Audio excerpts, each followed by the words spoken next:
Hello, friends of Flywheel. I'm Josie, our program manager, and I'm so excited to report that we are well underway with our ElevateEquity Accelerator program. We have 5 fantastic ventures in the cohort, and we couldn't do the work that we do without the support of our sponsors, which is why today I have Tad Carmody, principal at the Ernst & Young Cincinnati office, here to talk about their work to advance diversity, equity, and inclusion. So Tad, can you tell us a little bit about the equity agenda at Ernst & Young and what you're doing to advance that? Yeah, glad to do it, Josie, and thank you. It's a pleasure to be here with Flywheel today. I will say that at Ernst & Young, we are 280,000 plus professionals globally. Our Cincinnati office is 400 people, and we are focused on diversity and inclusion as fundamental to our business success. We get better outcomes, and our clients demand it. They demand solutions that are creative. They demand teams that are diverse, and they demand thinking that is broad. And what we know is when we show up with a team that reflects the diversity of our firm, we meet the expectations of our clients. And that is very important to us across our consulting business, across our tax business, across our accounting business, and across our strategy and transactions business. That is excellent. So it is so inspirational to see a global business leader like Ernst & Young taking on the work of advancing equity, diversity, and inclusion at all levels of their business with clients. And I know that startup ventures like ours really look up to companies like that. So we really appreciate your support. Thank you so much for being part of the ElevateEquity program. Glad to do it. Thanks for the time today, Josie. Hi again, friends of Flywheel. I'm Josie, our program manager, and we are rounding the home stretch of the ElevateEquity Accelerator program. Our demo day is coming up on Wednesday, April 28th, and we could not have made the impact we've had without our sponsors, which is why today I have Leanthony Edwards, attorney and Flywheel board member representing Dinsmore & Scholl, one of our impact sponsors.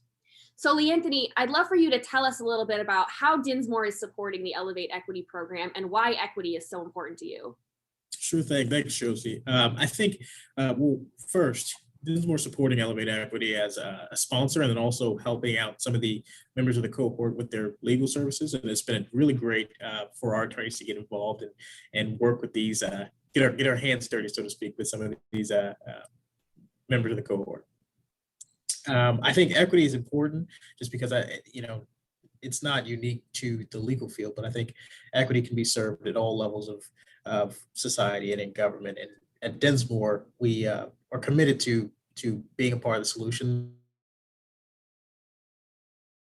there. Something that we definitely wanted to get involved with, and that was well received within our organization.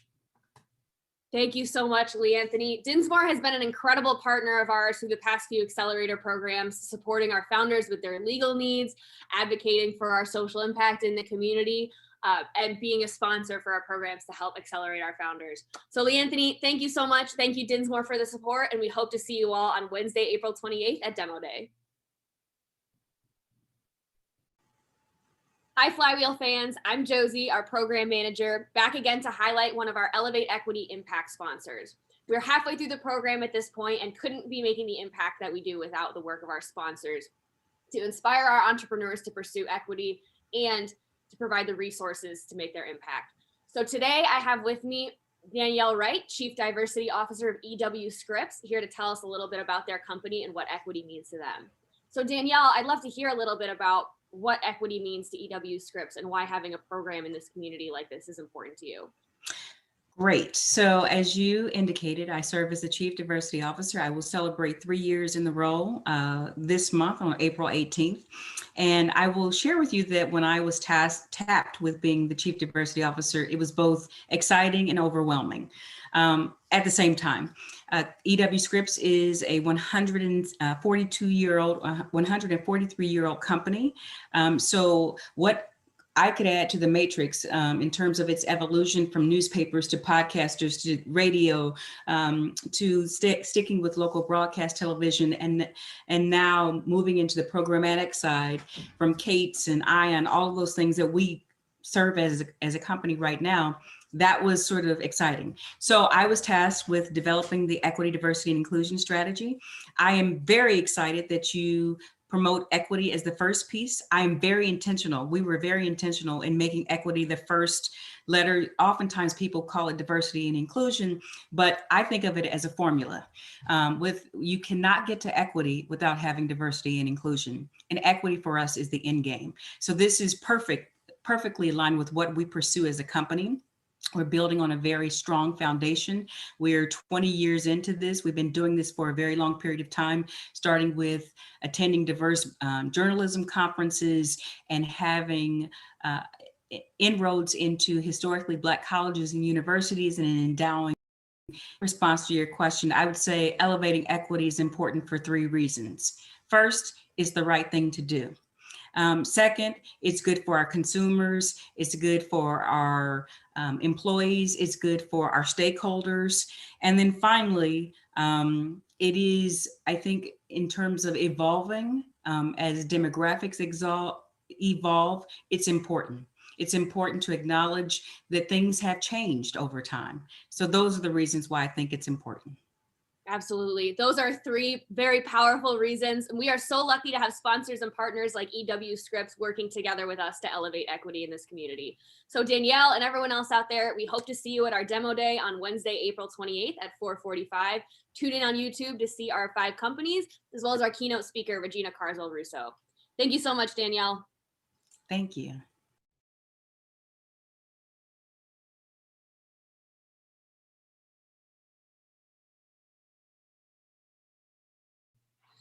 Hello, friends of Flywheel. I'm Josie, our program manager, and I'm so excited to report that a few weeks ago, we kicked off our Elevate Equity Accelerator program.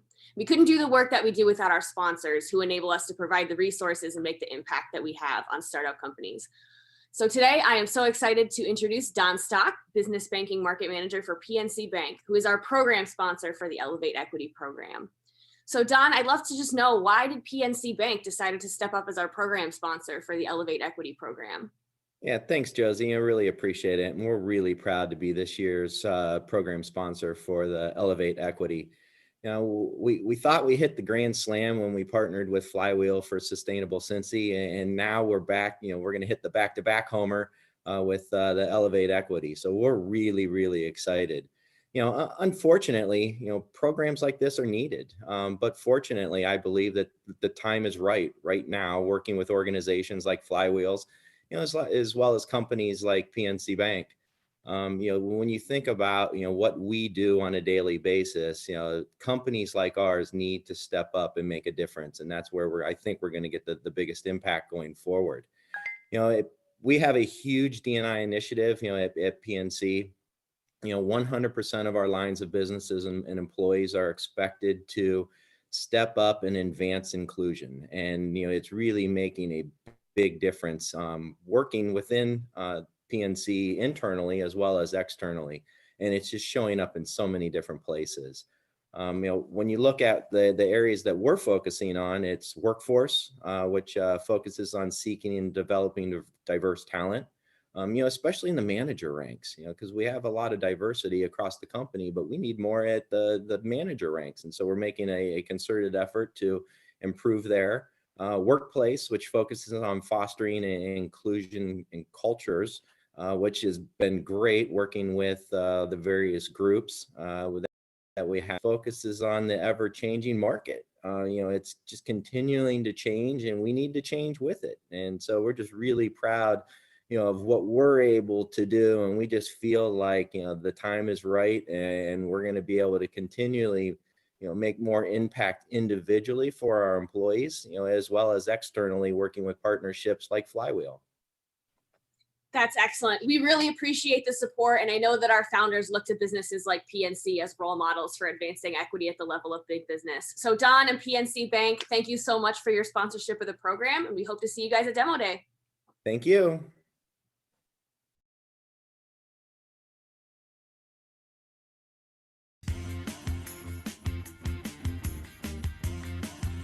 What?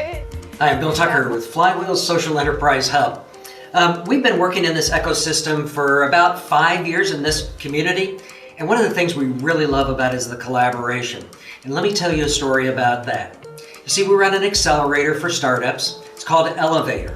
And one of the challenges these startups have is access to capital. Why? Well, they don't look like that unicorn that most of the angel investing groups in this community invest in. They don't really have that potential of an exit, where they're going to get that 10x return. So for our social impact companies that are built on the notion of both profit and purpose, or mission and margin, for those companies, finding capital for that is like super important. We hit upon this idea a few years ago, something called revenue-based financing. That is taking a percentage of that company's gross revenues and taking those gross revenues to repay that investment that may be made in those companies. We think it's a really cool idea, so we started testing it a couple years ago. And in doing that testing, one of the things we found out is it works. But guess what? There still wasn't access for that capital fund until pretty recently. And that's a story that Miami University needs to tell first. Hi, my name is Brett Smith. I'm the founding director for our Center for Social Entrepreneurship at Miami University. And I want to tell you a little bit about how we're partnering with Flywheel. Flywheel, as you know, is a social enterprise hub that takes companies and accelerates those companies all the way to the point where they're capital ready. This is where Miami University steps in. We have developed a social impact fund, a fund that invests in social ventures and will be 100% student run. So our students will do the due diligence. They'll look at all of the companies. They'll make investment recommendations and actually put dollars to work in companies that are trying to do not only social impact, but also generate a financial return. All of those dollars come from alumni that had made contributions to the university and are reinvested back into a fund that our students will be able to use in evergreen fashion for many years to come. So we're thrilled to partner with Flywheel in this way to really accelerate and lift all boats in the entrepreneurial ecosystem. First, as Flywheel, they take the companies, they select the companies, they accelerate them. And then as Miami, we add some funding on the back end to try and move those companies forward and invest those companies.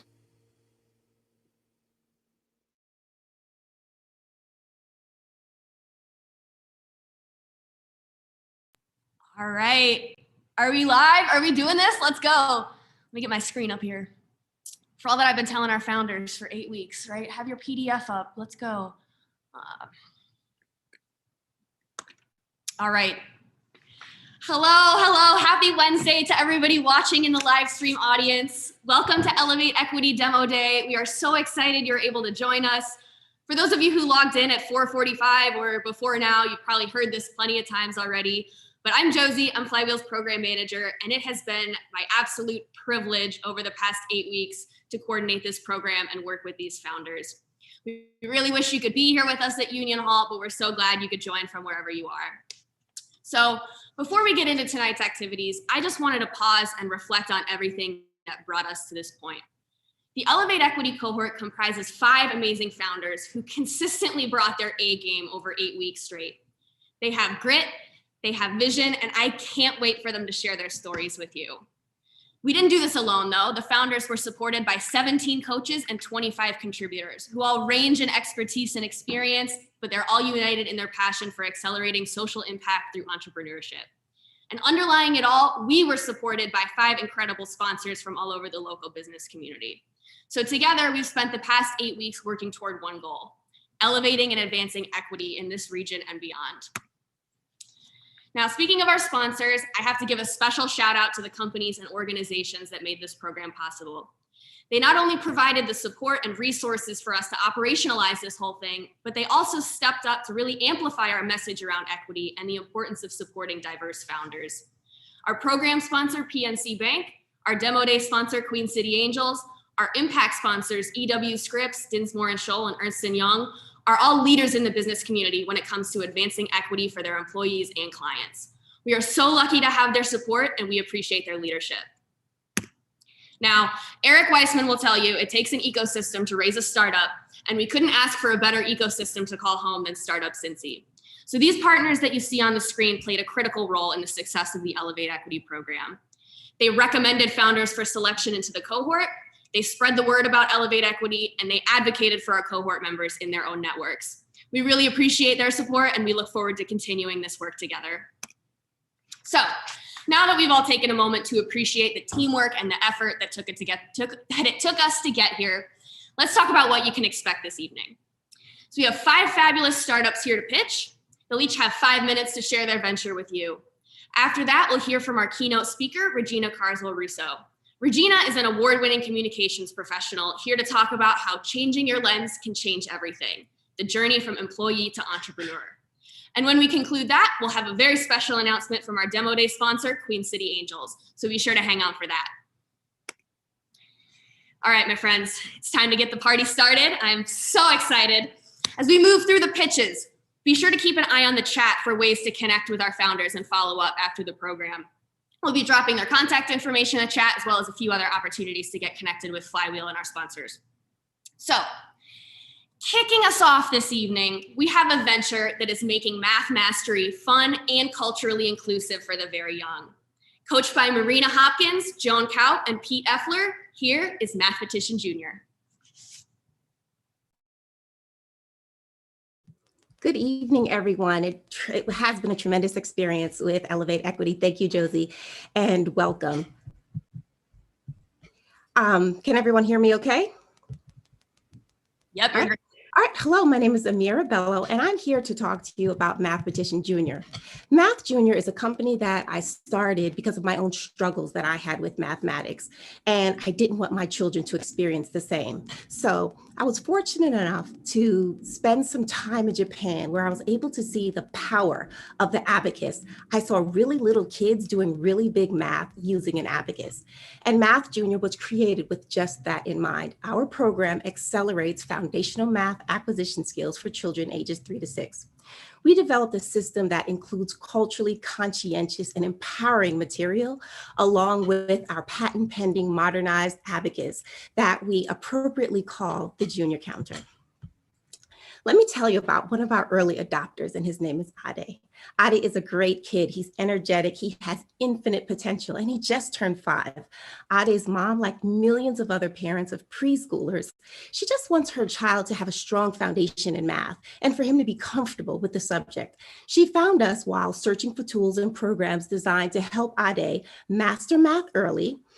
And as a bonus, she not only found Mathematician Jr., but she also found our empowering content that helped ignite and excite Ade about learning math. You see, it's not just African-American families who struggle to find early math building skills to help their children develop math. It's an overall problem in America. Take a look at America's math performance in red. Now, take a look at the countries leading the pack, like Japan, where I spent some time. These countries happen to be places that use the abacus widely in their early elementary. Let's talk about what Mathematician Jr. has done for Ade. 1 month after enrolling in our Math Junior Abacus program, he was adding and subtracting up to 99. 3 months after enrolling, Ade was able to recognize 3-digit place value and add and subtract up to 999. And remember, Ade just turned 5. His mother, had she sent him to one of the local kindergartens, the state standards for that kindergarten would have only expected Ade to count to 100, identify place value to 20, and add and subtract up to 10. You see, using a manipulative like an abacus is a solution to an early math mastery. Mathematician Jr. seeks to guide parents by offering a simple abacus approach to helping their child. We believe that 3, 4, 5, and 6-year-olds are capable of more rigorous math, doing it confidently with the right tool, of course. We developed and designed great tools to help children not only do math, but to also love math.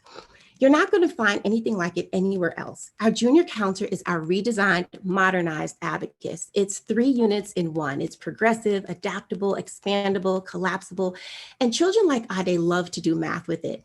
The Junior Counter still offers all of the benefits of the traditional abacus. It amplifies learning, the speed and accuracy of a child's math calculation ability. It makes math make sense, and it develops muscle memory as a kinesthetic teaching and learning aid. Our product line also offers culturally intentional workbooks, printables, flashcards, and our abacus math class, like the one that Ade was enrolled. We're off to a really great start. Since our October 2020 launch, we've sold over 200 units of our junior counselors workbooks and classes, which generated us over $4,000 in revenue. And we'll soon be moving away from selling our 3D prototype to selling the wooden junior counselor that we've always envisioned, because we are currently started manufacturing in Indonesia. We're really also excited about the wonderful partnerships that we've been able to establish, including Liberated Minds, one of the largest African-American homeschooling networks in the nation. So how are we measuring up? Well, we've had direct impact to over 100 families. 93% of surveyed parents found that our product or class to be very helpful. Over half had no prior knowledge of how to use an abacus, but all of them indicated that they increased their own understanding of the tool. We want our impact to reach more children like Ade and help them off to a strong and early math start. And we can use your help. You can buy, connect, or help us get the word out. Go to mathjr.org and put some things in your cart and check out. And don't let our words or terms like culturally conscientious stop you. All kids deserve a strong start in math. You can connect with us. If you or somebody you know is a decision maker at a daycare center, a homeschool group, or before and after care program, contact us. We would love to discuss the possibility of having our program or product as part of your current offerings, or help us get the word out. Again, go to mathjr.org or follow us at Mathematician Jr on Instagram and share our content. Share it so more parents like Ade's mom can find Mathematician Jr and their child's path to early math mastery. Thank you very much for your time. Amira Bello, Mathematician Jr.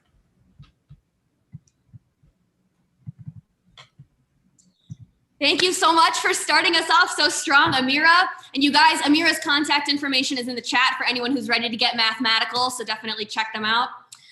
Next up, this venture is breaking down barriers for Black career women across the country. Coached by DeMarco Kidd, Jenny Powell, and Bob Zeke, here is Black Career Women's Network.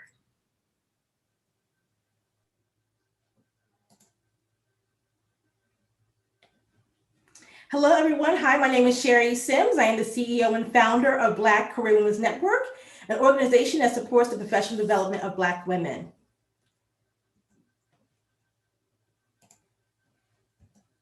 Just a little bit about myself. I worked over 2 decades in human resources as a leader in recruitment. I'm currently a director of diversity and inclusion. And although I wear a lot of hats, my passion is for serving as a career development coach for BCWN. My expertise has been quoted in multiple national publications such as Essence, New York Times, Black Enterprise, and CNBC. And I also serve as a career expert at a local Fox affiliate. I started Black Career Women's Network in 2012 by working as a career coach, and I discovered that other professional Black women like myself had similar challenges and experiences in the workplace, some that I am all too familiar with. Now, according to the 2020 State of Black Women in Corporate America report from LinkedIn and McKinsey Company, these stats are facts. 49% of Black women versus 3% of white women feel race or ethnicity will make it harder for them to get a raise, a promotion, or a chance to get ahead. And 54% of Black women are often the only in their workplace. So often sometimes it feels like this. Yes, you are looking at a clear distinction of what it sometimes feels like. Black women are running the same race, but as you can see, we have more obstacles to overcome in order to achieve the same level of success. This is why the work we do at BCWN is so important. So let's talk about what are the challenges that Black women face. We face lack of allies and mentors. Significantly are underrepresented in leadership roles. We're less likely to receive support and access needed to advance. We experience a wider range of microaggressions or biases, and we face more day-to-day discrimination at work. Now, at BCWN, we have been doing the work to support Black women in the workplace and raise the level of awareness about our challenges long before the conversations about diversity and inclusion became popular. We are solving the problem with an intersectional model that supports both members and employers. Now, in this photo, this is our signature event called the Mentor Summit. It started as a local event in 2016 in Cincinnati and in Columbus, with an attendance rate increasing by 30% each year. We held this event virtually for the first time this year, earlier this month. and then posted it a week before it was scheduled to start, and received over 310 registrations. Now meet Candace. She's one of our members that completed our coaching program in 2018. Candace relocated to Cincinnati and was unable to secure a position in her field. And so she started working in the finance industry. Unhappy with her role, she longed to get back into doing social work. So while we were working with Candace, we did a self-awareness exercise with her and discovered a few areas that she needed to work on. She did the work, applied our strategies, and was able to secure a position as a youth social worker within 12 months. In this picture, she is sharing her testimony at our Mentor Summit. She's still working in the industry, and now she's continuing her education to achieve her dream of becoming a counselor. Now, Candace is just one of many members that we have reached and made an impact in their professional development. Now, here are some of the colleges and universities that have BCWN listed as a career resource for minority women in their career services departments. We also have over 1,300 employers who have posted their career opportunities on our job board. And the map that you see here is just a quick snapshot to show you how our reach continues to expand exponentially and increases, specifically in the Midwest regions and also in the East Coast regions as well, helping over 300 Black women nationally. Now, this is where, with our reach expanding, this is where we need your help. To increase our impact, we'd like to streamline our infrastructure and bring everything into one place and then improve on the member and client user experience, which will also help to increase our revenue. With the continued growth of our individual membership base, it allows us to expand on the tiered level offerings based on our intersectional model so we can support employers with their diversity recruitment initiatives. They can gain access to our programs and utilize these programs with the goal of helping to promote Black women into leadership roles.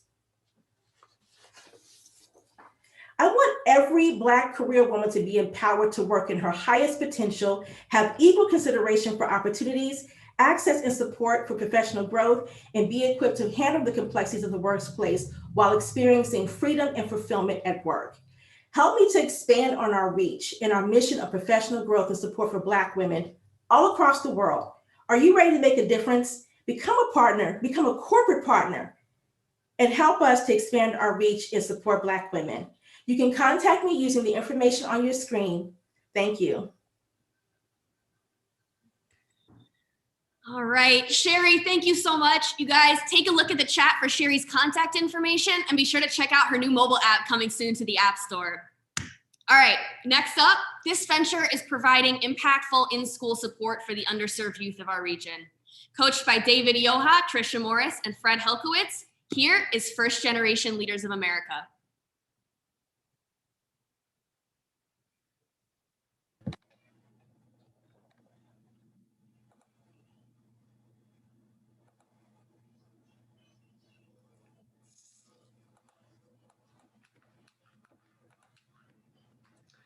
Good evening, everyone.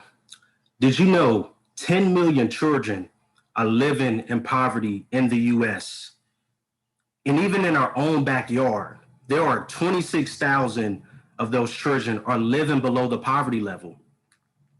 If that doesn't plague your mind, I don't know what will. It is our right, our duty, and a moral obligation to build the next generation of leaders. Because if they fail, we fail. I could have been one decision away from being a statistic. My name is DeVoe Sherman, and I'm the founder and educational director at First Generation Leaders of America, a program that was founded in 2012 after I graduated from Woolworth High School, go Bulldogs. Officially started the program in 2015. We serve kids ages 7 through 18 who are PhDs. That's not a doctorate. That means poor, hungry, and determined. That was my experience growing up, and that has inspired me to give back after being selected as a Married Court member, serving as a community and engagement organizer, which led me to bring a charter school to Cincinnati. Given these experiences, I have the perspective and the passion to lead us in this space. At First Generation Leaders of America, we provide school programs connecting kids with mentors to do our unique role modeling and group exercises that delivers life skills and support by equipping them with the essential tools to navigate school, career, entrepreneurship, and life.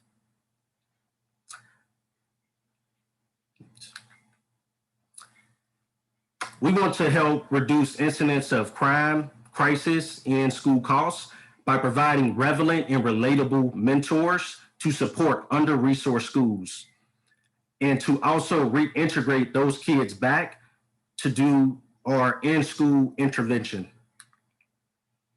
Research has shown whoever adopts a social emotional learning module, you can help reduce conflicts in the classroom, increasing students' awareness, allowing them to become more proactive instead of reactive, increasing their communication and improving their academic performance overall. We got a call from a teacher at Woodward High School. The teacher stated to us that she had trouble with communicating with the students and building the relationships. So what we did was we provided 2 mentors, mentored them twice a week for 45-minute sessions. Every student had a workbook. And in result, we were able to improve students' attendance, behavior, and their academic performance overall. And she also left a beautiful note. She stated that first generation brought life-changing skills into her classroom. Our model is simple and scalable. With the support of corporations, funders, and nonprofits, we're able to partner with schools starting at $10,000 per year per school. Over the last 6 years, we have served 34 amazing schools, 1,300 incredible students, and 10 supportive corporate sponsors in the Cincinnati area. Clearly, we have been making an impact, but we need more funding to continue the operations. We want to connect with corporate partners and funders who want to make an impact in our community. Because not only do we want to limit ourselves to 34 schools, we want to reach beyond that, and we want to expand it to 100 schools that gives us the ability to reach 2,000 students. Only for an investment of $10,000, you can help hundreds of disadvantaged youth in under-resourced schools. Contact us today and be a part of our family, because we know with your help, we can transform the next generation and elevate equity. Because I believe that Cincinnati is a place that we all can call home, and that we can change the dynamics of how we treat our most vulnerable children. Thank you. Oh, DeVoe, you got me fired up. All right, thank you so much for that. You guys, be sure to check out First Generation Leaders of America and can contact DeVoe through the email address in the chat if you want to get connected. Next up, this venture is providing the hands-on STEM learning opportunities that my 10-year-old self would have gone bananas for. Coached by Rhonda Stargell, Lisa DeGate, Roy Kulick, and Chris Davis, here is the STEM Lab.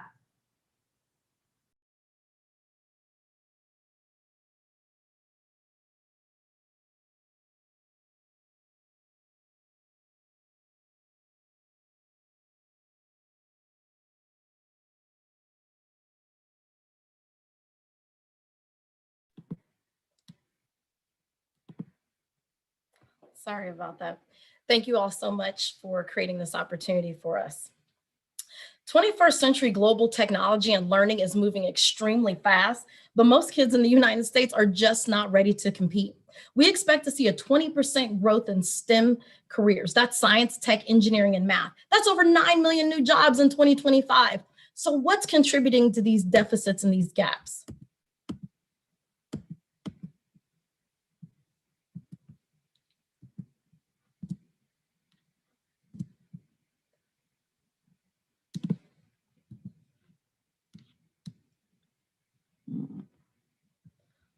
It's not moving, and I apologize.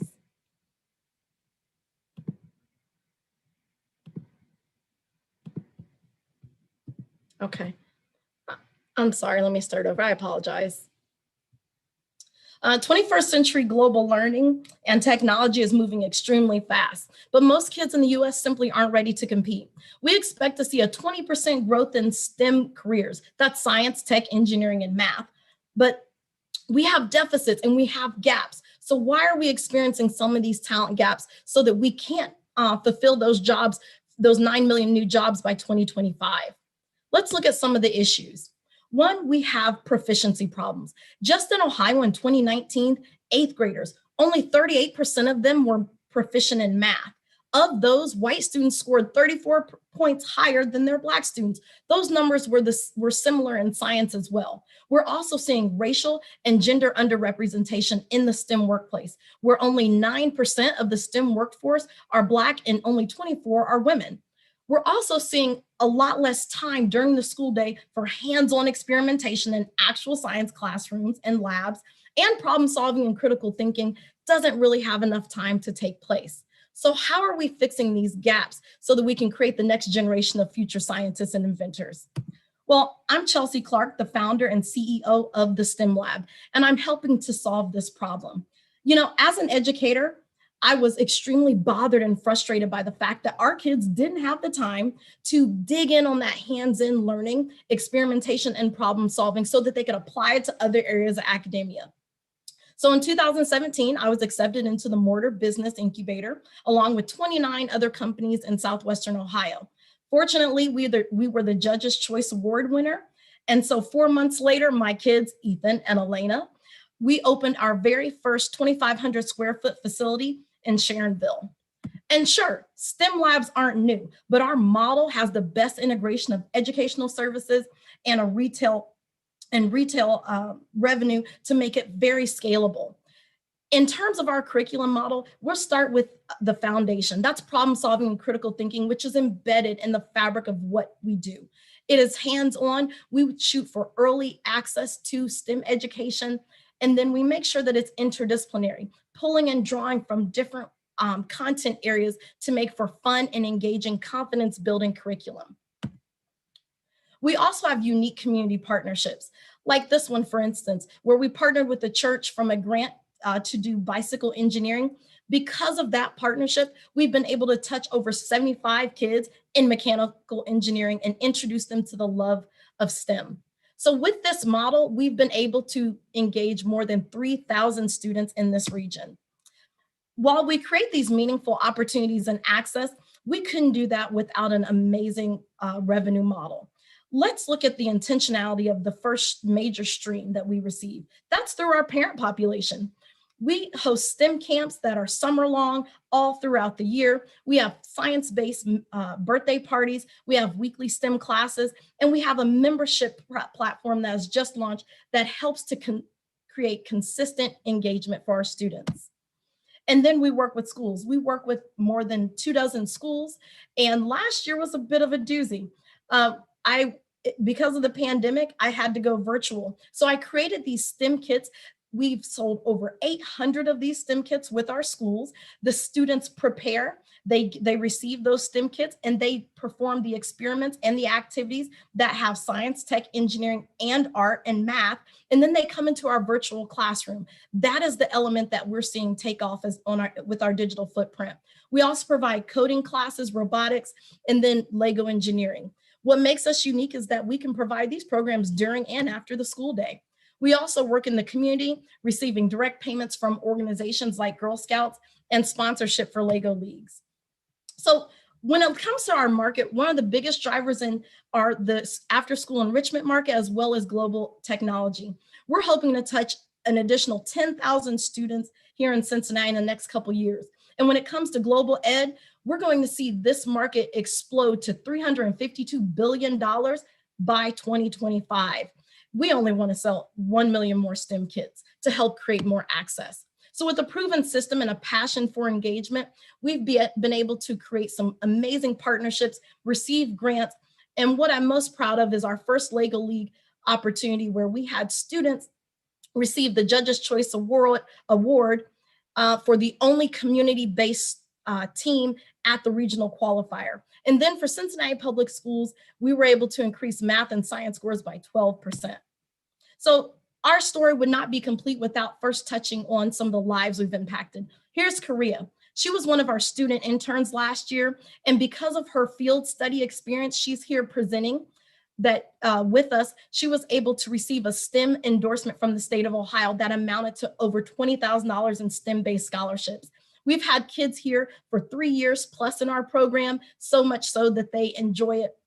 And their parents are now working with us as an art teacher. And here are students in the bottom, the lower hand corner that increased their math scores.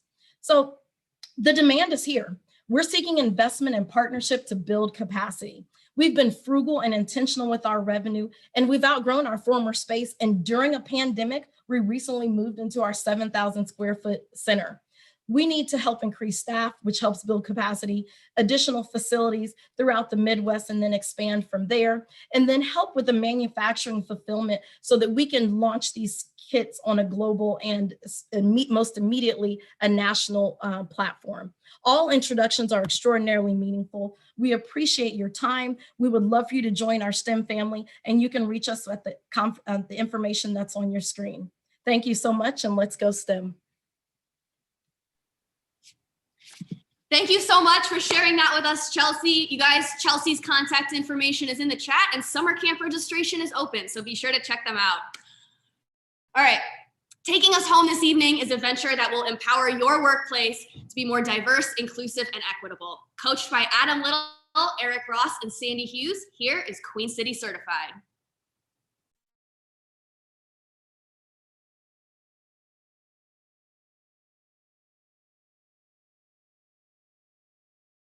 Hey y'all, I'm so incredibly grateful to be here today, especially among all of these other amazing founders. My name is Nicole Armstrong. I am here today because talent isn't limited by identities like gender, race, or sexual orientation, but opportunity often is. In fact, in a final pool of 4 candidates, if there's only 1 woman or 1 person of color, they statistically have 0 chance of getting hired. Yes, you absolutely heard that right.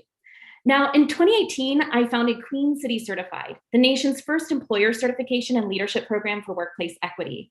We help businesses create workplaces where people not only want to work, but can thrive using data, community building, and third-party certification. Now, the business case for diversity, equity, and inclusion has already been made. Companies with the highest representation of women in top management experience 34% greater returns. And racially and ethnically diverse companies are 35% more likely to have financial returns above industry averages. In fact, 67% of job seekers consider workplace diversity when deciding where to work. So creating a diverse and inclusive workplace is a business imperative. It's not a nice to have.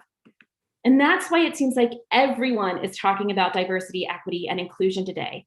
We've all seen graphics like this on social media. A lot of employers are talking the talk. We help them actually walk the talk. We're like a LEED certification for workplace equity. Diversity and inclusion training is an $8 billion industry, but studies show that training alone doesn't lead to increased diversity or sustain changes in behavior. But do you know what does? Creating new defaults in how things are done. Systemic challenges require systems-level solutions. So we help leaders invest in strategies that have been proven to work. We help them redesign their systems, not their people. We leverage data collected through our proprietary policy assessment and employee survey to develop tangible action plans that deliver results.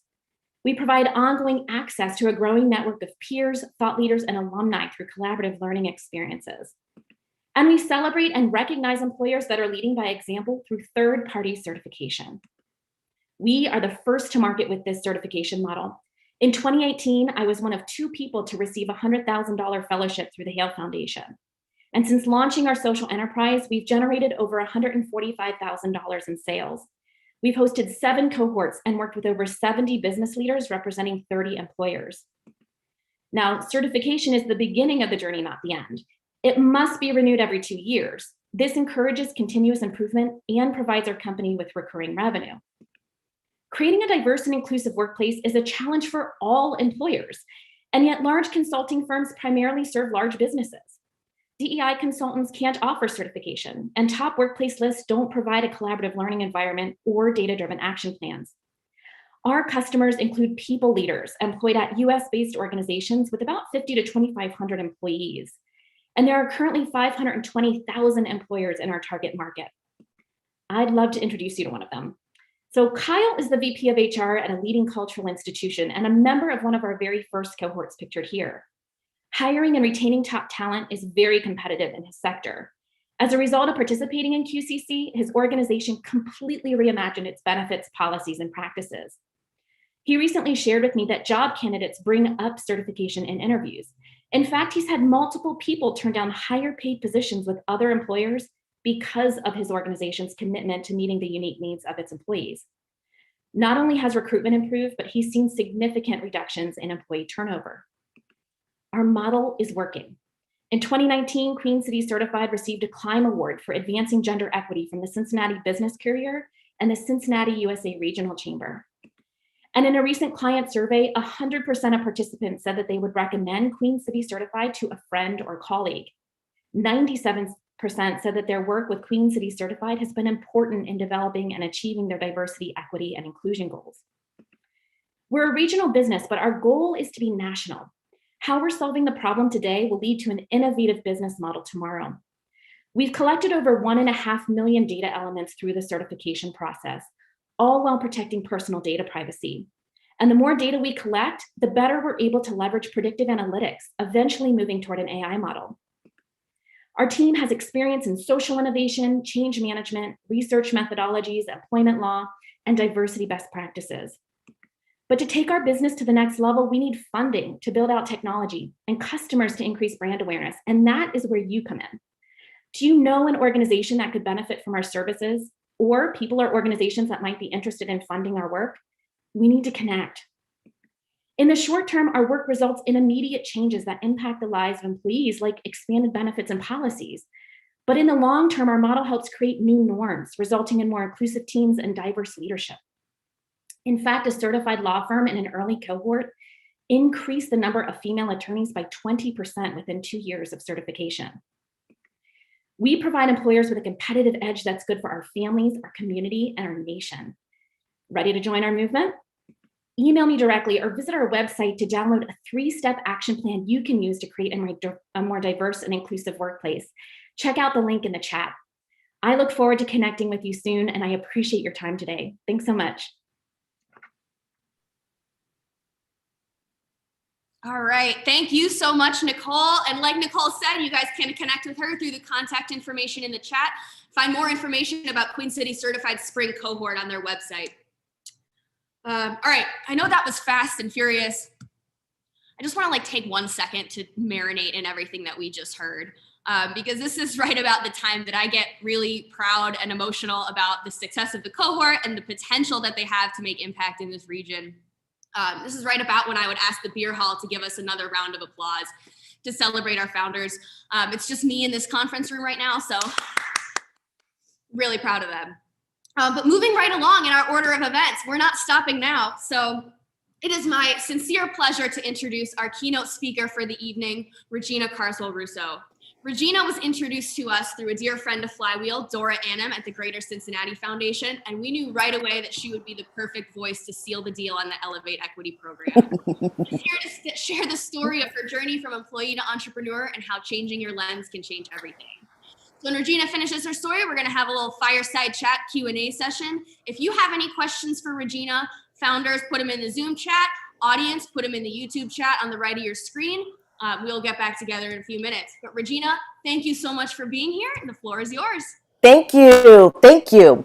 First of all, I'd like to say that it is exciting to be here, and congratulations to you all. You all are courageous, you're brave, you're outliers, you are heroes because you're following your voice, you're following your intuition, and you're following your own North Star, and I absolutely love it. So I'm going to tell you a little bit about me, a little bit about my journey, but I do want to encourage everyone, I like to have real talk. And those who know me, they know I like to have a little real talk, right? I think that's how we really get to know the real about people. And so I don't do slides, but what I do is connect. So if you have any questions along the way, please put it in the chat, and then you can ask questions at the end. For those of you that don't know me, my name is Regina Carswell Russo, and I am the founder and CEO, and I can't believe I can say those words! I'm the founder and CEO of Right Now Communications, which is a communications consultancy here in Cincinnati. I spent my life as a storyteller and a translator in broadcast journalism, in radio and television, starting out in Detroit, Lansing, Michigan, Grand Rapids, Michigan, and then the bulk of the time was here in Cincinnati, where I worked as an anchor and reporter for Fox 19. It was the only job I ever wanted. I loved every second of it. Little did I know, though, that throughout my tenure as a broadcast journalist, there was something that was bubbling inside, and I could get glimpses of it every now and then, that there was something more for me. But I never took the time to explore it earlier in my career because my lens was, I'm a reporter, I'm an anchor, this is who I am, this is what people see me, and this is what people can come to expect. And then there came a point in my life when my children were very little, and I wanted to do something different. I wanted to expand my skills. I wanted to have more control over my revenue stream. I wanted to have more control over my brand, my name, my face, and the work that I did, and how I spent my day. And to do that, I had to take a leap and take a sidestep. Not a step back, but take a sidestep to learn a different skill. For some crazy reason, I decided to change my lens on how I could offer my gift to the world and took a jump to become the director of marketing at the Cincinnati Art Museum to tell the stories of visual art at this traditional cultural arts institution. Had no PR background at all. But there were many people on that board: George Vincent, Jerry Kathman, so many, Amy Hansen, John Merchant, who saw a potential in me, that knew that I had some skills that no one else had, that you can't teach, and that there are some fundamental things that people expect PR people to do. Those were teachable. And when I started working as the director of marketing at the Cincinnati Art Museum, the greatest gift that someone gave me was Jerry Kathman, who is the founder of LPK. He said, "You know how to tell stories. Just do it. Be yourself, be bold, take as many risks as possible. Just do it." He helped, again, shape my lens on what I was able to do.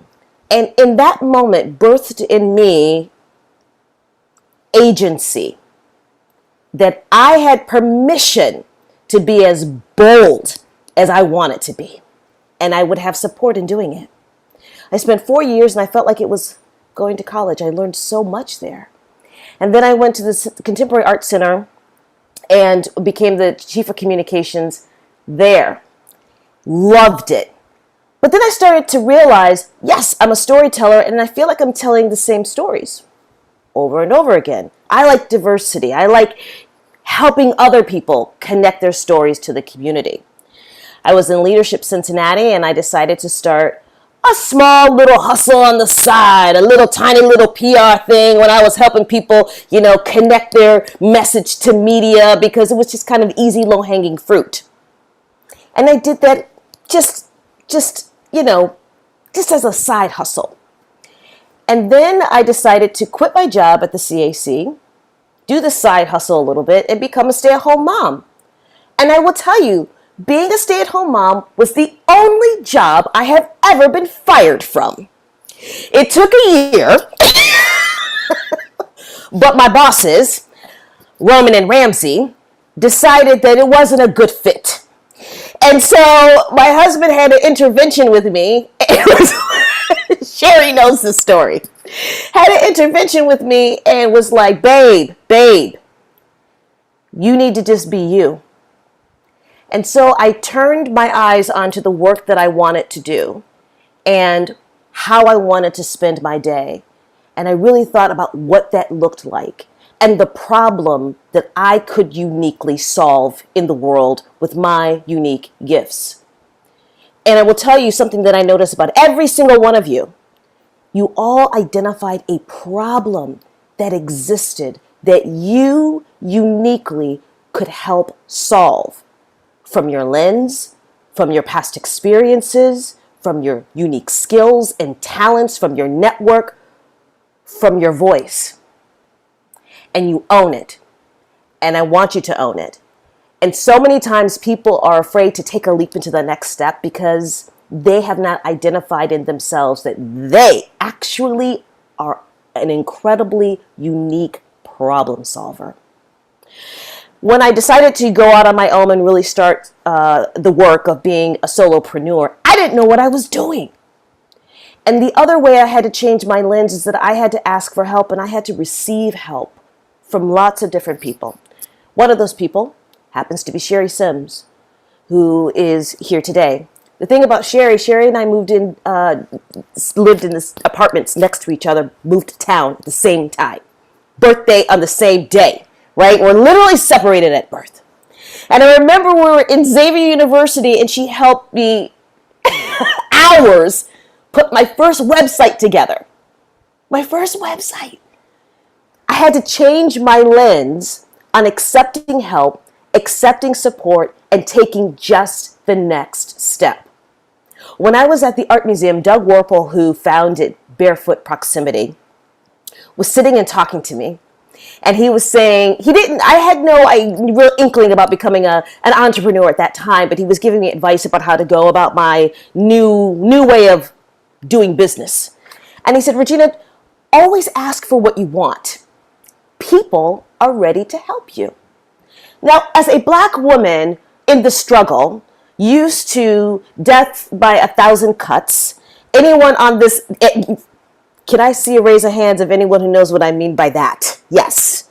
The microaggressions, the daily, you shouldn't do that, you can't do that, that's not for you, the minimalizing, the putting in the box, the silencing of the voice. I was like, that's easy for you to say, Doug. You're a white male. Of course you could ask for whatever you want and people will give it to you. That's nice. And he looked at me, he said, no, really? Really? It's true. It wasn't until much later that I actually wrapped my arms around that advice. I had to change my lens on what was possible and who I was and what my agency really is. And I will have to tell you that is absolutely the truth. And I know that none of you were able to get to this point of your career and this journey of being an entrepreneur without having to ask for help, ask for what you want, and being bold to do it. So once I started putting energy into my company, I really started to define what it is that I wanted to do. And so here we are, 3 different areas. I do crisis and strategic communications, message development, public speaking coaching, and media interview training. Of course, because of my background of being a journalist. And then media relations because I'm still in the fraternity of the journalists here in Cincinnati and across the country. I knew that these were 3 very specific lanes in which I could help people. And at the end of the day, what am I doing? I am helping people, individuals, businesses, and companies solve very complex communications problems through those vehicles. That's what I own. And that's what I do daily. When I started Right Now Communications, I created a mission statement that has become a little bit my North Star that totally guides me to help solve these problems for people. And that is that I help people connect to the beauty in the world all around them and the beauty within themselves. When I was in broadcasting, there was so much ugliness that I had to translate to people. And I did not want to do that anymore. I wanted to connect people to the beauty around them. I did that when I was in the cultural arts. And when I train people, the majority of these clients are C-suite women, to own and use and harness and develop their voice through public speaking coaching and media interview training. They discover within themselves that there is beauty and a beautiful story to tell, and the world deserves to hear it. That's why I'm so proud of each and every one of you, because you're not resting on what people think and expect you should do. You see a problem that you can uniquely solve, and you are using the beauty within yourselves to help solve that. The importance of changing your lens and changing your perspective, you get to see the world as it should be. Luckily, I married someone who has a very different lens than me. Sherry. And we have been married for, my goodness, we're like going on 15 years. And he's hopeful and sees the glass as half full all the time. It's been in that side-by-side relationship with him that has influenced me that it's a better road to go, to see the opportunities that are out there, to change your lens and forge a different path. One of the greatest stories I ever heard was about Steve Jobs. When Steve Jobs wanted Tim Cook is now CEO of Apple, to quit his job at Compaq and come work for him. At that time, Apple was in the dump. And he's like, you have to come work for me. You have to come work for me. And everybody was telling Tim Cook, you are crazy if you go work for him. You're crazy if you're going over to Apple, right? You have a great job. You're on a great track record. You have a great reputation. Why would you risk it all? He said, I took the jump and I decided to go work for Steve Jobs because the way he helped me change the lens in which I saw the work I would do. He said to him, you could stay here and do this all day and do this work and would be fine. But why don't you come work for me? And then we could change the world. And Tim Cook was like, after he said that, how could I say no? Of course I want to change the world. And that's what entrepreneurs do. They get out there and they change the world by solving one problem at a time.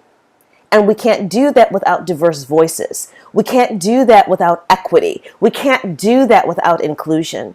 So I encourage businesses and organizations and CEOs and partners out there to think about the lens in which your business model is looking through. Explore the possibilities and the vision of the beauty of what you'd like it to be, and then take hold of the diverse voices and backgrounds and experiences and the bold pioneers that can help you solve some of the greatest problems that exist out there. I want to now close a little bit and open this up for questions. But before I do that, bravo to each and every single one of you. I'm so proud of all of you, and I'm rooting for you. Oh my gosh, Regina, I have goosebumps right now. Thank you. Thank you for that. That was inspirational. That was motivational. That was such an amazing way to just like clinch this journey that we've been on for the past 8 weeks. So let's get into some real talk, like you said. Mm-hmm. First, I want to hear a little bit more about your experience, your journey. So role models play a really big part in the entrepreneur's journey, right? There's always people in whose footsteps we're following. So who have been some of the biggest role models in your experience and why? I got to tell you, this one person who had an indelible impact on my life from the very beginning, and I had no idea until I was much, much older. She was my first boss, and her name was Martha Jean Steinberg. Martha Jean Steinberg is a Black woman who was a radio legend in Detroit, Michigan. She got her start at WDIA radio station in Memphis in the time of Elvis. When she came to Detroit, she was the top radio personality. I mean, bigger than life, like it was pre-Oprah. Okay, everybody knew her, everybody loved her, everybody gravitated towards her. When she spoke, everyone listened. She was the influencer before all influencers. Okay? But she was not only talent, she could have rested on that, right? People would say to me when I changed jobs from television to the arts marketing, why would you leave TV? It's so fantastic and wonderful, right? She knew she had a voice, but she also had this deep curiosity and intellect, and she was a dynamic businesswoman. She bought the radio station in which she was the top talent at, and it was the most influential Black radio station in Detroit. It's where I got my first job. And listen, I had to beg her to get that job. I mean, I must have went to that station every week for like months before she even looked at me. And what I loved about her is that she owned every part of herself. She didn't put herself in a box. Yes, she was a glorious personality, bigger than life. She also wrote the checks, and she also programmed the station, and she also dealt with finance and legal and HR and the community. And I loved all of it. And little did I know that watching her in all of herself, complicated, diverse self and lens that she brought to the table, would influence how I saw myself as I got older. And as my years dwindled down in radio and television, and I loved it, I knew there was something more from my voice, and I knew there was something more for me to contribute to the world, and I wanted to own it. I wanted to own this voice in the work that I did. She was incredible, and I'm indebted to her for the rest of my life for her giving me the opportunity to work for her.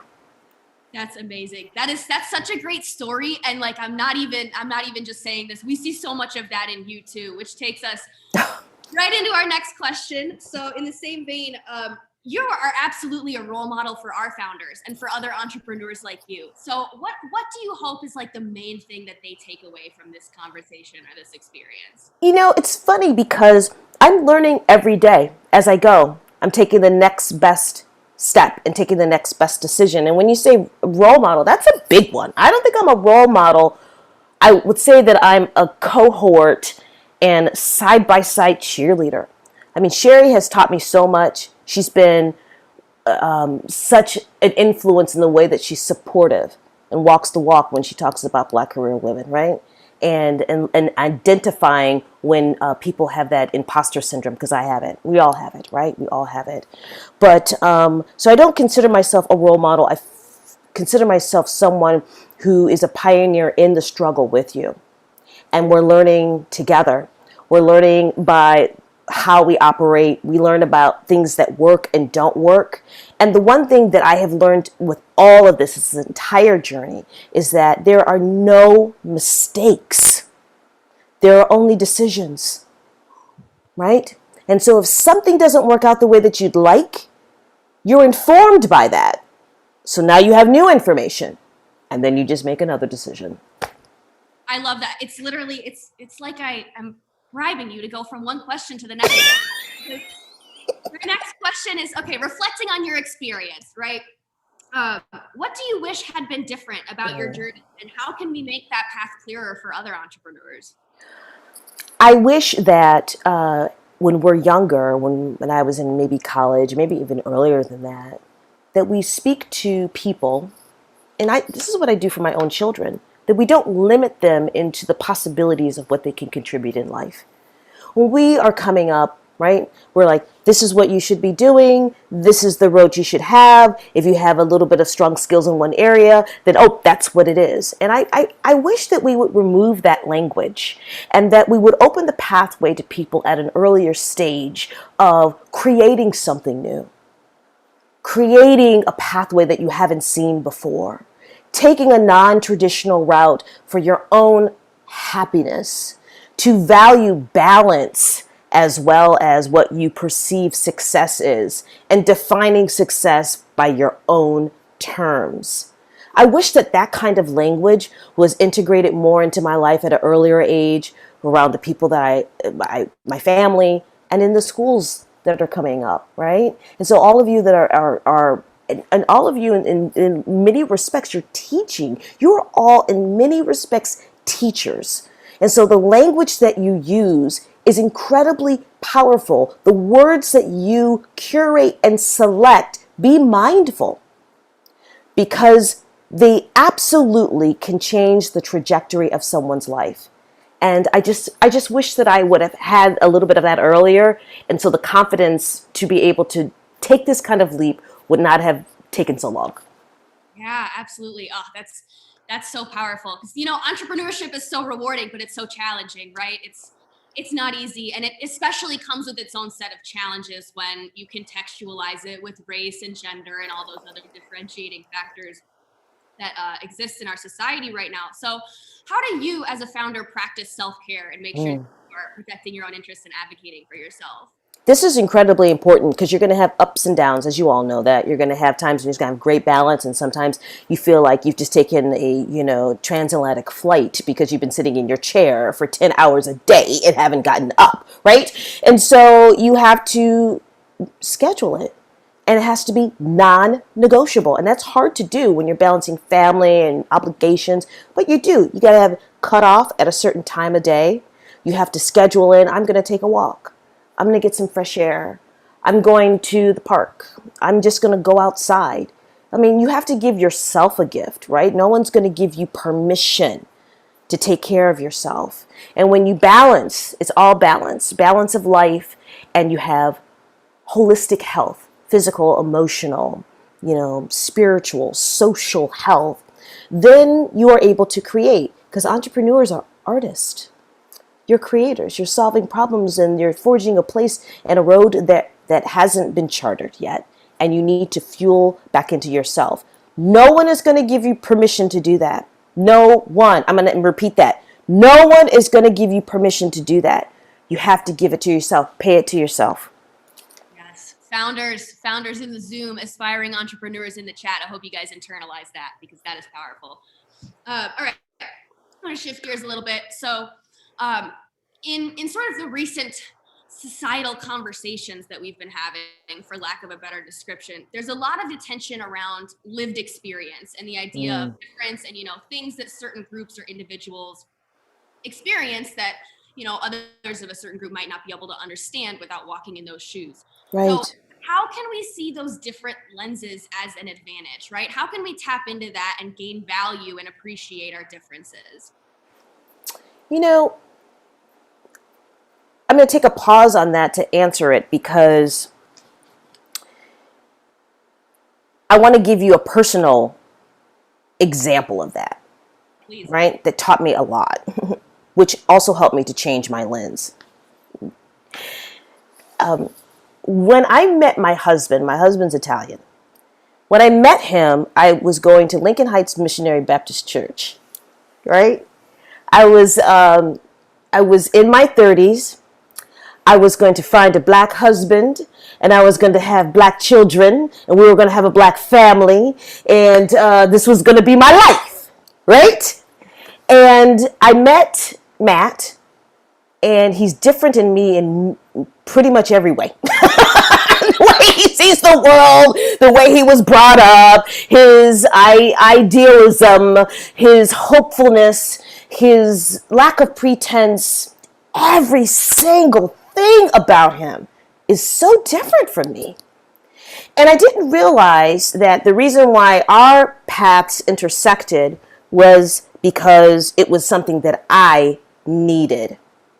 When you share lived experiences, and when you commune, and when you develop relationships and working relationships with people who are different, who have different walks of life, who have a different lens than you, it is essential to you.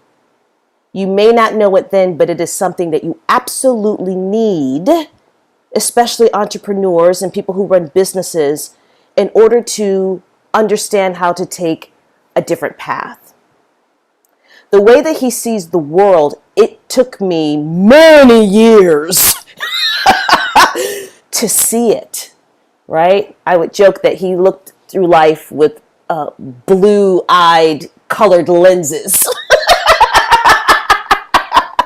Which is very different from my Detroit brown eyes. But seeing life through his eyes made me understand why he thought the way he did, why he viewed the world the way he did, why others navigated through the world the way they did. And I did the same for him.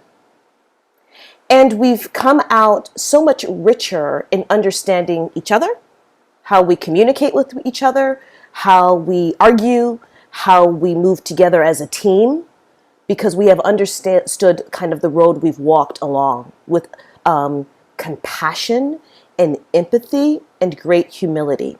I share this story because, yes, this is my husband and we are married in a relationship, but it is no different than any other relationship that you have as you walk through this world of people who are different than you.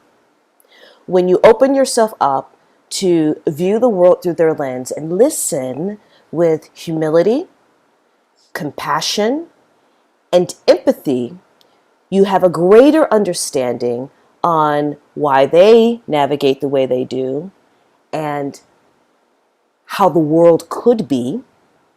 And you're able to form a more solid team together with a different, unique shared experience.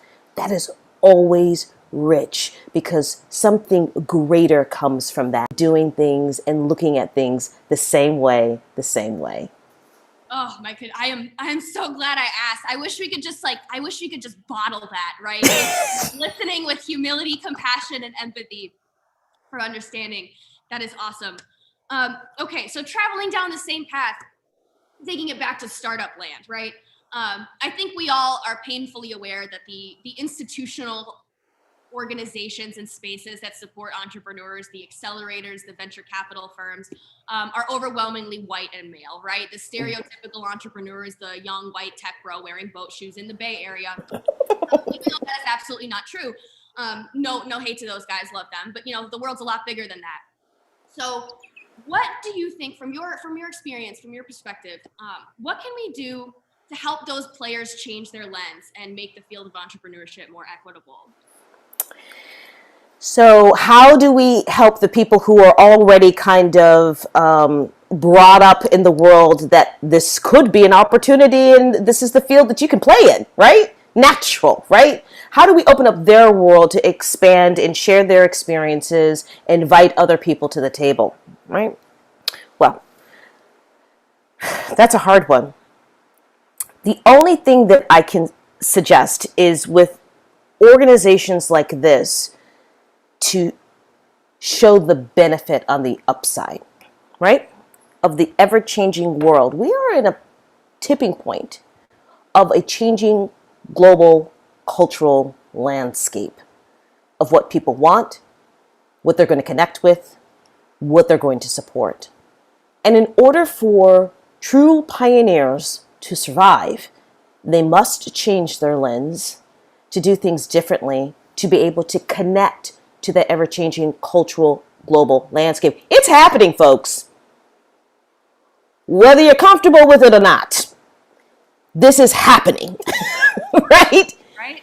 And so what better way to get on board if you want to solve problems, if you want to have a richer, more dynamic quality of life and world that you live in, than to understand how other people operate and navigate through this world as well. And the way to do that is to open the door, bring people to the table. And sometimes, you could do little things. You could do, that we can all say that, let's bring other people to the table. But then sometimes you can do it in a very intentional way. Every month, every other month, I'm going to do something that I make sure that I connect with someone that I know has a different life experience, a different road, a different expertise, a different voice than myself to have a conversation and start some type of relationship, because it all comes with relationships. And let me tell you, I'm meeting people where they are. I know that is scary, right? With people who are so used to being in a certain space and they own it, they feel like they're losing. This is real. This is real with white America. They feel like they're losing. And you're not losing, you're not slipping ground, you're not doing any of that. You're expanding, becoming stronger, elevation. And you can only do that by you're doing it together. Yes, absolutely. Think about how many more opportunities we gain when we look to those other places than we're used to, right? Exactly. There's so much more growth and opportunity to be had. So thank you so much for your thoughts on that. Let's see. So I wanted to ask, first of all, how do you see yourself continuing to grow as an entrepreneur? What's next for you and Right Now Communications? And how can our community show up for businesses like yours? Very interesting, because I have to tell you, I'm taking one day at a time. I could not have imagined that my life would turn out into this space. Just a year ago, I was in a conversation with the Chamber and the Health Collaborative. We were talking about, this is when COVID hit, how do we message this broadly to the region? How do we message it to the diverse communities? I was sitting in a committee, and they asked me, Regina, how do you think we should do this? And I just gave like 3 examples of how concisely we connect the dots and connect to the community. And so then they hired me, Dr. Rick Lofgren, Michael Fisher from Cincinnati Children's Hospital, Dolores Hargrove Young, and the Chamber and the Health Collaborative hired me to lead the Regional COVID Communication Center. This is something that has not done in any other part of the country, where we have a hub that aligns and amplifies messaging throughout an entire region to help people row in the same direction, giving them COVID prevention strategy messaging to help them live, work, and play throughout stages of this pandemic. We were building the plane as we were flying it. There was no blueprint, there was no rule book, there was nothing. Had I not had the experience of taking the leap and walking in this entrepreneurial journey, I would not have had the confidence, really that grit and skill and intuition to build the plane. And so that's been one of my biggest and broadest clients with great success. And I feel like I'm absolutely contributing in this historical time that we're living in to helping people. And so after this engagement is over, I'd like to explore other opportunities where people need help solving complex, not just any communication problem. It's got to be a hard one. Complex communication problem, either individually or with their organization. I'm taking it one step at a time and grabbing on to the opportunities that are in front of me. I will tell you that I always thought that this was kind of going to be a side hustle. And on May 10th, I will be hiring my first employee. We love growth. That's awesome. Thank you. All right, you guys hear that? Somebody give Regina a challenge. Okay, we have a couple questions from the chat that I want to make sure we get to before we run out of time. Sure. So first, from one of our coaches, Jenny Powell, what does the future of storytelling look like as mediums continue to change from your perspective, from your expert perspective? So I don't know if we can get a little bit more detail on that question of what the future of storytelling looks like. Unless Jenny wants to elaborate in the chat. Will we always need people to be great storytellers? Does she feel like maybe that TV will go away? Never! TV will never go away.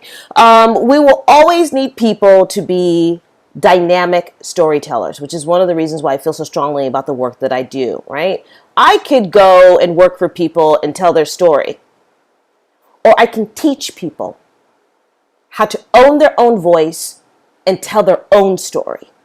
And what I do know without a shadow of a doubt, Jenny, what will change is that you will see more diverse voices. You'll see more an exploration on different pathways, different experiences. And it won't be that we are teaching people how we are. People will begin to get used to the diversity, and they will be expecting the inclusion of the voices around the table, the voices in the media, and the information that they receive. They will be expecting it and demanding it. I love that. It'll become the norm, right? It will become the norm, yes. With apologies to both Jenny Berg and Jenny Powell, that was actually our board member, Jenny Berg, who submitted that question. So I just wanted to make sure that was clear to everybody. Hi, Jenny Berg. And then we have another question from someone who has a username I don't recognize. When starting up, how did you overcome all of the obstacles that you had to deal with? I don't know if I overcame them, right? I doubted myself every single way, but I pushed through. Because nothing, as my mother used to always tell me, nothing beats a failure but a try, right? I already know what I already know, and I already know what's going to happen if I continue down this road. So why not explore this next step? And if it doesn't work out the way that I thought it would, I knew that I had the tools to just make another decision. My husband takes a lot of risks, more risks than I do. I like to take measured risks, but risks are essential. And so I just took the next best step. That's awesome. All right. I think that is a fabulous piece of wisdom to close out on. We are coming up on time. So Regina, thank you so much for lending your voice to our program, for helping us amplify the importance of equity in entrepreneurship. We so appreciate you being here, and we really admire your leadership in the community. So thank you for joining the Flywheel fam and for being our keynote speaker. Thank you for inviting me. This has been wonderful. You've allowed me to share a little bit the beauty that's inside of me, and I'm very, very grateful that you've treated with such care. And I won't forget this, and I am just rooting for everyone. And if you see me out there, just at any moment of time, and I'm looking stressed, you just say, go on, girl, you got this. All right? Yeah. Thank you so much, Regina. Thank you. All right, my friends. We just have a few more things to get through before we close it out for the night. Let me get this back up here. So, first, I would like to introduce Queen City Angels investor Chris Bennett. Chris is representing Queen City Angels as our Demo Day sponsor and a longtime partner of Flywheel, with a special opportunity for all you aspiring entrepreneurs out there. So, Chris, you're going to get spotlighted in just a minute. If you can unmute yourself. Oh, the spotlight. All right. Let's do it. Well, thank you so much, founders. Regina, you were absolutely amazing. I can feel the energy in this experience. As mentioned, I am a member of the Queen City Angels. For those who may not know, the Queen City Angels are a network of investors who are driving the economy, creating jobs and touching lives through investing in early stage companies. We see this strategically in three lenses. Number one, through our ability to coach and to mentor. Number two, through our ability to leverage social capital and partner with others in the ecosystem of really pushing for change. And thirdly, very importantly, we invest capital.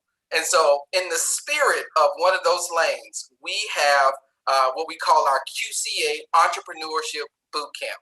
It is in June on the 8th and 9th. And who is it for? It's for individuals who are from having an idea up to individuals who are specifically looking to get connected with angels for investment. You will engage concepts around, how do I choose the right business model? Do I really have a product? Do I really have a business? What are the appropriate next steps? We will be hosting the program in person as well as online. So please, to learn more information, please follow the link in the YouTube chat. Follow Flywheel's social media channels and look for details in the Eventbrite. And special flashing news. Flywheel has partnered with QCA to offer 3 scholarships for individuals who want to participate in the program. So please follow up with Flywheel on those mediums for more information. And as 2 parting thoughts specifically for our founders, in the spirit of storytelling, Regina started it. I'm going to tell a story. So last week, my wife and I were out looking for homes in this crazy market, Lord help us. And I decided to walk a neighborhood where we were looking. I was walking by myself, actually moved 2 or 3 blocks from where the house is. And as I'm walking, I encountered this trash can that has been turned over. Now, the trash in the trash can isn't all neatly packed together for me to just put it back in and lift it up. It's all ugly. It's complex. It's been in the sun. It's dried. It's stinking. And I walked right by that trash can. But as I began walking by, I was stopped by a voice. And I felt compelled to go back and put that trash back in the trash can. Now, mind you, there was no one out there. It's just me in the trash can. There's no reward. There's no recognition. This is not even my community. But I passed a trash can that had been turned over, and a voice told me to go back and put the trash back in the trash can. To our founders, you encountered complex, stinky, problems on your walk, on your journey. And although you weren't dressed for the work, you likely didn't have the work specifically in mind, you passed it and you felt compelled to pick it up. First comment, thank you for taking on the challenge of solving your problems. Thank you for that. Second, don't lose that voice. Don't lose that humility that compelled you to turn around and pick that trash up. So in the spirit of storytelling, I had to give that. Regina started it. Josie, back to you. Thank you so much, and I'm looking forward to being connected. Chris, I'm so glad you did. Oh my God, thank you for that. All right, like Chris said, the link to enter the drawing for a free registration for the QCA Entrepreneur Bootcamp is in the chat. It will also be published on our social media channels over the next couple of days. The applications are due by Monday, the 10th of May, and the winners will be notified on Friday, May 14th. So you guys don't want to miss this. I was looking at the program itinerary a couple days ago and was like, oh my God, if I need to start a business just so I can do this program. It is star-studded. So absolutely go for it. All right.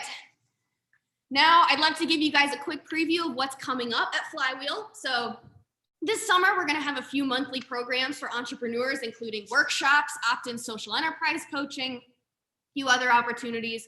So keep an eye on our website and our social media channels. I think Bill is putting our website in the chat. Keep an eye on those. And then in the fall, you guys, I am so excited to announce that we are planning another iteration of the Sustainable Cincy Accelerator program to advance sustainable innovations in this region and beyond. So if you or anyone you know has a sustainable startup concept, definitely get connected with us. And then finally, next spring, we'll take us back to the Elevate Equity program. So we're already getting pumped for that, feeling really inspired right now. So stay tuned for more details. If you would like to get involved as a founder, as a coach, as a contributor, partner, sponsor, any other way with Flywheel programs, please don't hesitate to reach out anytime. So once again, I'd like to extend our most enthusiastic thanks to our founders, to our coaches, to our contributors, our partners, our sponsors, and everyone else who helped make this program possible. I'd also like to give special thanks to our executive director, Bill, our communications intern, Gabby, and our friends at Untold Content for putting up with me for the past 8 weeks. And finally, thank you so much to everyone who tuned in to support our cohort tonight. This program was built by and for this community, and it has been incredibly powerful to see its impact. So be sure to keep up with our cohort companies after this as they grow, and we will see you next time.